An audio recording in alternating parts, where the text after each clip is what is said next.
এই আমাদের সাথে কি হলো ভাই? Hello guys, welcome back to my mini blog. আজকে ঘর থেকে বেরিয়েই চলে এলাম বাবুল কাম দিতে। বাবুল কাম না হলে আমার জিন্দগি শুরু হয় না। বাবুল কাম চিবাই চিবাই চলে এলাম মাঠে।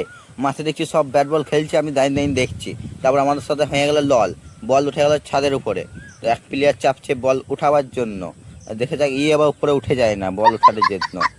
দেখছি ভালোই উঠছে, দেখি বল আসছে না, আসছে নিচে। তারপরে দেখছি বলটা চলে এলো, তারপর আমার সঙ্গে লেগে গেলো আপত্তি। চলে এলো সামনে মেঘ। কি বলবো ভাই, আজকে ছুটির দিনে কি আমার সঙ্গে মেঘ করতে হয়? একদিনের ছুটি, সবে ছুটি পাই। আর জলও পড়তে লেগেলো, এটাই বাকি ছিল লাস্ট কালে। কি বলবো, লাস্ট কালে এটাই বাকি ছিল।